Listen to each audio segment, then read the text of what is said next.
It's Johnny Venezia with RotoWire. We're talking 5 player props you need to have on your card for week 2. Fair warning, at the time of the recording, a lot of the props aren't up. There's a lot of prices missing, so the markets aren't completely up like they were heading into last week.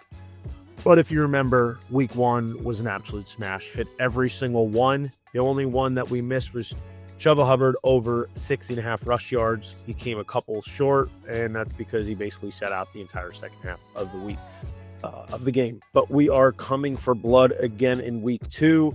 This was the best of the available that I could find. Again, pretty much all of it was just based off BetMGM. James Conner, over 59.5 rush yards. He got bottled up against New Orleans on the ground. Less than 4 yards a carry, only 12 carries, 39 yards.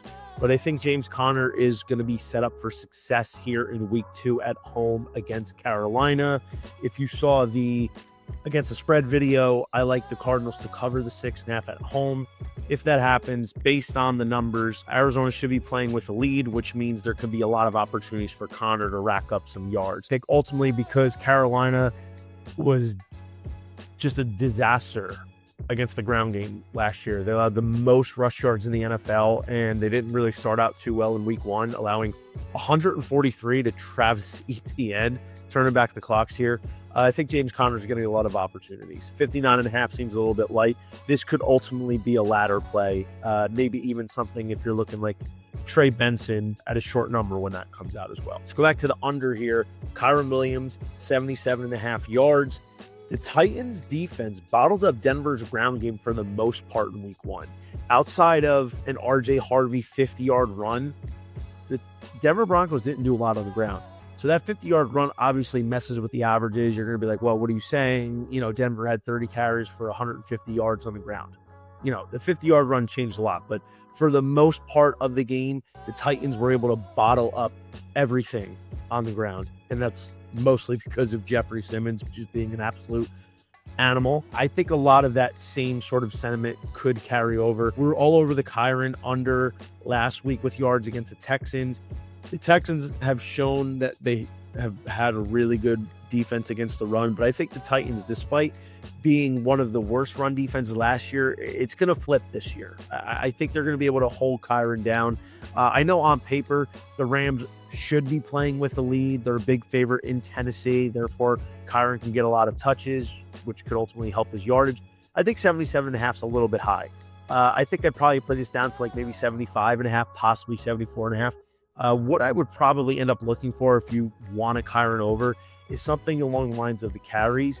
Carries aren't out yet, but if you're getting anything under 17.5, I think that's an over. I think Kyren could be pushing 20 carries in this one. So that's the way to get involved. If you enjoy these videos, make sure you hit that like and subscribe button, because right now RotoWire is going to give you 15% off of any product on RotoWire.com. This includes our fantasy football rankings, our monster behemoth tool that my team put out. This is a no-doubter, a game changer, a wagon, a whale. Fantasy, betting, props, picks, against the spread, advice, every single thing you could ever want in one screen. All the odds, all the numbers on one page, so you don't have to keep hopping around back and forth. This is what my team over at RotoWire is giving you this year. Make sure you get on that. And of course, Sunday morning start-sit decisions from our experts. You will have access to that. Use code YouTube15 at checkout. Back to it here. We're going with a little over pass yards. How about Sam Darnold? Darney did not look great in week 1 against San Francisco. Maybe getting his sea legs a little bit. There was some plays that could have been made. Only 150 pass yards despite a damn near 70% completion rate. But 192.5 pass yards seems very light. That is light. And he's going against Pittsburgh. Even on the road at Pittsburgh, Justin Fields put up 218 last week. Pittsburgh's defense allowed the 7th most yards to QBs last year. I just think Darnold's going to have a much better game in week 2. And when you see Justin Fields throwing for 218, I feel like Darnold's going to be able to get some things cooking. There's some JSN props I like when they come out. The catches are going to always be in play every single week. Garrett Wilson and company had some success there against the secondary. So I'm going with Darnold over 192.5. I think this could ultimately get steamed up closer to 200 before Sunday kickoff. Brian Thomas Jr. had a Sunday to forget in week 1, but I think he's going to have a bounce back here in week 2. Over 68.5 yards against the Cincinnati Bengals. This is a 3.5 point spread, which projects as a tighter matchup. We know since he played awful week 1, got lucky to walk out of Cleveland with a win. And history tells us week 2 really isn't much better.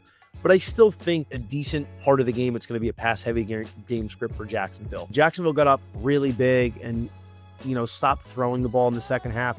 By that point, Brian Thomas just really didn't get that much involved and had a couple drops. But I think BTJ is going to have a big turnaround here. I know Cincinnati on paper, their defense did pretty well against wide receivers, but Brian Thomas Jr. is damn near matchup proof. I think Thomas could be in for a C note this weekend. So I think the 68.5 is short here, in my opinion. This is just one of those guys where matchups don't matter. You're just always going to back him. And, I think a bounce back is in order. Last but not least, let's go with Kyler Murray. Over 1.5 pass attempts. We're going back here to an Arizona Cardinal against the Panthers. Kyler's actually plus 105 to hit this over here. I understand it. If the Cardinals do what Jacksonville did and blow out Carolina, we could see a lot less attempts from Mr. Murray. But the thing is, I feel like he can hit this number in the first half, build that lead, and then just kind of let the run game take over in the second half. Sort of what the Jags did. Surprise, surprise, Carolina allowed the most passing touchdowns to QBs last year. I think this team might be bad. And, maybe they pick it up at some point throughout the year like they did at the end of last year. But for now, we got to treat them as one of the worst teams in the NFL. Their defense is no exception. And interestingly enough, we know Arizona has typically played really well at home in the past few years, but Carolina's defense is even worse on the road. They allowed 21 pass touchdowns on the road last year. That's tops worst in the league. And they only allowed 14 at home.